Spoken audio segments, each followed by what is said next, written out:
ಆದಿತ್ಯಾದಿ ನವಗ್ರಹ ದೇವತಾಭ್ಯೋ ನಮಃ.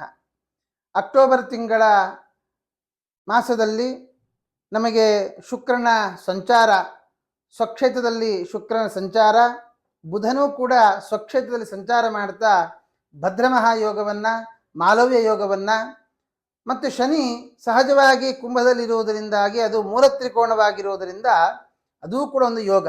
ಹಾಗಾದರೆ ಈ 12 ರಾಶಿಗಳಲ್ಲಿ ಆಗುವಂಥ ವ್ಯತ್ಯಾಸಗಳೇನು, ಜೊತೆಗೆ ಈ ಶುಕ್ರನಿಂದಾಗಿ ಯಾವ ರಾಶಿಯವರಿಗೆ ಅನುಕೂಲವಾಗುತ್ತೆ? ಶುಕ್ರ ಅಂತ ಹೇಳಿದ್ರೆ ಸಂಪತ್ಪ್ರದ, ಸಂಪತ್ತನ್ನು ಯಾರಿಗೆ ಕೊಡ್ತಾನೆ? ಭೂಮಿ ಪುತ್ರನಾದಂತಹ ಕುಜನ ಒಂದು ಯೋಗ, ಕುಜನ ಒಂದು ದೃಷ್ಟಿ ಬುಧನಿಗೆ ಇರುವುದರಿಂದಾಗಿ ಯಾವ ರಾಶಿಯವರಿಗೆ ಭೂಲಾಭಾದಿಗಳಾಗುತ್ತೆ?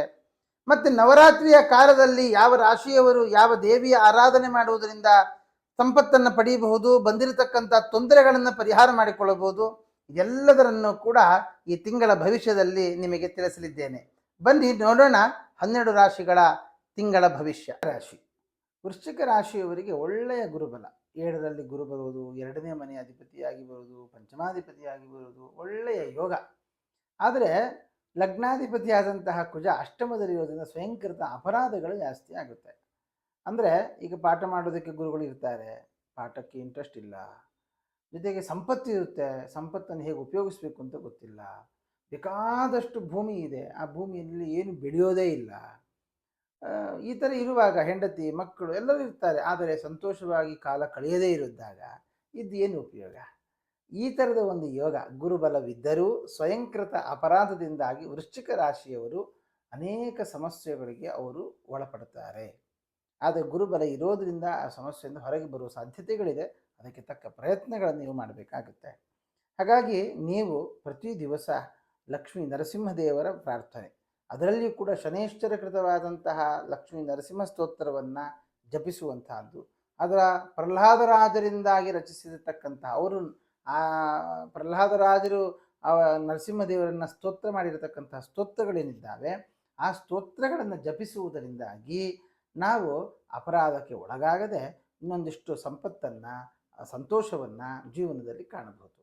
ಇನ್ನು ವಿದ್ಯಾರ್ಥಿಗಳು ಯಾರಿದ್ದೀರಿ, ವೃಶ್ಚಿಕ ರಾಶಿಯಲ್ಲಿ ವಿದ್ಯಾಭ್ಯಾಸ ಮಾಡುವಂತಹ ವಿದ್ಯಾರ್ಥಿಗಳು ಯಾರಿದ್ದೀರಿ, ಅವರದನ್ನು ನಾವು ಗಮನಿಸುವಾಗ ಈ ಲಗ್ನಾಧಿಪತಿ ಅಷ್ಟಮದಲ್ಲಿ ಕೂತು ದೃಷ್ಟಿ ಕೊಡ್ತಾ ಇರೋದ್ರಿಂದ ವಿದ್ಯಾಭ್ಯಾಸದಲ್ಲಿಯೂ ಕೂಡ ಕೆಲವು ತೊಂದರೆಗಳು ಅಥವಾ ಅಡಚಣೆಗಳು ಬರುವಂತಹದ್ದು, ಅಂದುಕೊಂಡ ಹಾಗೆ ಮಾರ್ಕ್ಸ್ ಬರದೇ ಹೋಗುವಂತಹದ್ದು, ಅಥವಾ ಈ ಎಕ್ಸಾಮ್ ನಡೀತಾ ಇದೆ ಅಥವಾ ಎಕ್ಸಾಮ್ನಲ್ಲಿ ನಮಗೆ ಇಂಟ್ರೆಸ್ಟ್ ಇಲ್ಲದೆ ಅದರಿಂದಾಗಿ ಒಂದಿಷ್ಟು ಮಾರ್ಕ್ಸ್ಗಳನ್ನು ಕಳೆದುಕೊಳ್ಳುವಂತಹದ್ದು, ಬೇರೆಯವರಿಗೆ ಉಪಕಾರ ಮಾಡಲಿಕ್ಕೆ ಹೋಗಿ ನಮಗೆ ನಾವು ನಷ್ಟ ಮಾಡಿಕೊಳ್ಳುವಂತಹದ್ದು, ಈ ಎಲ್ಲ ಯೋಗ ವೃಶ್ಚಿಕ ರಾಶಿಯವರಿಗೆ ಹೇಳ್ಬೋದಾಗಿದೆ. ಜೊತೆಗೆ ಮಾಂದಿಯ ಒಂದು ಯೋಗ, ಪಂಚಮದಲ್ಲಿ ರಾಹು ಬಂದಿರೋದ್ರಿಂದ ವಿಶೇಷ ವಿದ್ಯಾಭ್ಯಾಸಕ್ಕೂ ಕೂಡ ತೊಂದರೆ ಆಗೋ ಸಾಧ್ಯತೆ ಇದೆ. ಹಾಗಾಗಿ ತಾವು ಈ ಶ್ರೀ ವೇದವ್ಯಾಸಾಯ ನಮಃ ಅನ್ನುವಂತಹ ವೇದವ್ಯಾಸ ಮಂತ್ರವನ್ನು ವಿಶೇಷವಾಗಿ ಜಪಿಸುವಂತಹದ್ದು. ಇನ್ನು ಅದರ ಜೊತೆಗೆ ಈ ದೇವಿಯ ವಿಶೇಷವಾದಂತಹ ಹಂಸವಾಹಿನಿಯಾಗಿರ್ತಕ್ಕಂತಹ ದೇವಿಯನ್ನು ಚಿಂತನೆಯನ್ನು ಮಾಡ್ತಾ ಬಂದಾಗ, ಅವಳ ಆರಾಧನೆ ನಡೆಸಿದಾಗ ವರ್ಣೋಪೇತಳಾದ ಹಂಸವಾಹಿನಿಯಾಗಿರ್ತಕ್ಕಂತಹ ಆ ಮಹಾಲಕ್ಷ್ಮಿಯನ್ನು, ಆ ಮಹಾದುರ್ಗೆಯನ್ನು ಆರಾಧನೆ ಮಾಡುವ ನವರಾತ್ರಿಗಳಲ್ಲಿ ಒಳ್ಳೆಯ ಸಂಪತ್ತು, ಒಳ್ಳೆಯ ವಿದ್ಯಾ ಸಂಪತ್ತು ಅಧಿಕವಾಗುತ್ತೆ ನಿಮಗೆ. ಇನ್ನು ವೃಶ್ಚಿಕ ರಾಶಿಯಿಂದ 3ನೇ ಮನೆಯ ಶನಿ 4ನೇ ಮನೆಗೆ ಹೋದ ಕಾರಣ ನಮಗೆ ತಾಯಿಯ ಆರೋಗ್ಯದಲ್ಲಿ ಏರುಪೇರಾಗುವಂಥದ್ದು, ತಾಯಿಗೆ ಕಫ ಜಾಸ್ತಿಯಾಗಿ ಲಂಗ್ಸ್ ಇನ್ಫೆಕ್ಷನ್ ಆಗುವಂಥದ್ದಾಗಲಿ ಅಥವಾ ಈ ಹೃದಯಕ್ಕೆ ಸಂಬಂಧಪಟ್ಟ ತೊಂದರೆಗಳು ಬರುವಂಥದ್ದಾಗಲಿ ಸಾಧ್ಯತೆ ಇದೆ.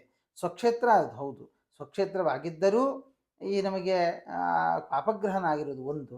ಇನ್ನು ಕುಂಬೆ ಕರ್ಕಟವತ್ ಫಲಾನಿಮಕರೆ ಅಂತ ಹೇಳುವಂತಹ ಲಕ್ಷಣ, ಹಾಗಾಗಿ ಕರ್ಕಾಟಕಕ್ಕೂ ಕೂಡ ಹೃದಯ ಸ್ಥಾನ ಹೇಳೋದ್ರಿಂದಾಗಿ ನಮಗೆ ಹೃದಯಕ್ಕೆ ಸಂಬಂಧಪಟ್ಟಂತಹ ಕೆಲವು ತೊಂದರೆಗಳು, ಅದು ಉಸಿರಾಟಕ್ಕೆ ತೊಂದರೆ ಆಗ್ಬೋದು ಅಥವಾ ಗ್ಯಾಸ್ಟ್ರಿಕ್ಕಿಂದ ಆಗ್ಬೋದು, ಏನಾದರೂ ಸರಿ, ಅದು ಸಣ್ಣದ್ದಾಗ್ಬೋದು ದೊಡ್ಡದ್ದಾಗ್ಬೋದು, ಜಾತಕ ವಿಮರ್ಶೆ ಮಾಡಿಸಬೇಕಾಗುತ್ತೆ. ಅದೇ ತತ್ಕಾಲದ ಒಂದು ಸ್ಥಿತಿಯನ್ನು ನೋಡುವಾಗ ಸ್ವಲ್ಪ ಜಾಗ್ರತೆ ಮಾಡೋದು ಒಳ್ಳೆಯದು. ಇನ್ನು ಪಂಚಮದಲ್ಲಿ ರಾಹು ಇರುವುದರಿಂದಾಗಿ ಪಂಚಮ ಸ್ಥಾನಕ್ಕೆ ಪಾಪಗ್ರಹರ ದೃಷ್ಟಿಯೂ ಇರೋದರಿಂದ ಸಂತಾನಾಕಾಂಕ್ಷಿಗಳಿಗೆ ಸಂತಾನದ ಲಾಭವನ್ನು ಹೇಳಬಹುದು. ಅದರ ಜೊತೆಗೆ ಮನೆಯವರಿಗೆ ಏನಾದರೂ PCOD ಪ್ರಾಬ್ಲಮ್ ಆಗಲಿ ಅಥವಾ ಯೂಟ್ರಸ್ಸಿಗೆ ಸಂಬಂಧಪಟ್ಟ ಹಾಗೆ ಕೆಲವು ತೊಂದರೆಗಳೇನಾದರೂ ಇರುವ ಸೂಚನೆಗಳು ಕಂಡು ಬರ್ತಾ ಇದೆ. ಹಾಗಾಗಿ ನಿಮ್ಮ ಜಾತಕವನ್ನು ಒಮ್ಮೆ ವಿಮರ್ಶೆ ಮಾಡಿಕೊಂಡು ಅದರ ಎಲ್ಲ ಥರದ ತೊಂದರೆಗಳು ಇಲ್ಲ ಅಥವಾ ಮೆಡಿಕಲ್ ಟೆಸ್ಟ್ಗಳಾಗ್ಬೋದು, ಈ ರೀತಿಯಲ್ಲಿ ನಾವು ಮಾಡಿಕೊಂಡು ಯಾವ ತೊಂದರೆಯೂ ಇಲ್ಲ ಅಂತ ಆದರೆ ಸಂತಾನದ ಲಾಭವನ್ನು ಪಡಿಬಹುದಾಗಿದೆ. ಇನ್ನು ಆರೋಗ್ಯದ ವಿಷಯಕ್ಕೆ ಬಂದಾಗ ಈ ಷಷ್ಠಾಧಿಪತಿಯೂ ಹೌದು, ಲಗ್ನಾಧಿಪತಿಯೂ ಹೌದು ಕುಜ. ಆದ್ದರಿಂದ ಈ ಈ ಷಷ್ಠ ಸ್ಥಾನಕ್ಕೆ ಪಾಪಗ್ರಹದ ದೃಷ್ಟಿ ಇಲ್ಲ, ಶುಭಗ್ರಹದ ದೃಷ್ಟಿಯೇ ಇದೆ. ಅದರಿಂದ ಹೆದರುಕೊಳ್ಳುವಂತಹ ಸಮಸ್ಯೆ ಇಲ್ಲ. ಆದರೆ ಲಗ್ನಾಧಿಪತಿಯಾಗಿ ಅಷ್ಟಮದಲ್ಲಿ ಕೂತಿರುವ ಕಾರಣ, ಅದು ಬುಧ ನಕ್ಷತ್ರವಾದ ಕಾರಣ ಸ್ವಲ್ಪ ಸ್ಕಿನ್ ಅಲರ್ಜಿ ಆಗ್ಬೋದು, ನರಗಳಿಗೆ ಸಂಬಂಧಪಟ್ಟ ತೊಂದರೆ ಆಗಬಹುದು ಇತ್ಯಾದಿಗಳು ಬರುವ ಸಾಧ್ಯತೆ ಇದೆ.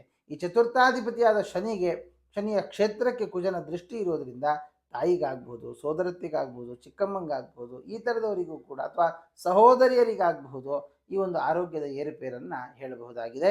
ಅದರ ಬಗ್ಗೆ ಗಮನ ಹರಿಸುವುದು ಒಳ್ಳೆಯದು. ಇನ್ನು ವಿವಾಹಾಕಾಂಕ್ಷಿಗಳು ಯಾರಿದ್ದೀರಿ ಅವರಿಗೆ ವಿವಾಹದ ಲಾಭ ಹೇಳಬಹುದು. ಆದರೆ ಇಷ್ಟಪಡ್ತಾ ಇರುವಂತಹ ಹುಡುಗಿ ಜೊತೆಗೆ ಆಗತ್ತಾ ಅಥವಾ ಇಷ್ಟಪಡ್ತಾ ಇರೋ ಹುಡುಗನ ಜೊತೆಗೆ ಆಗತ್ತಾ ಅಂದರೆ ಅದು ಕಷ್ಟ ಇದೆ.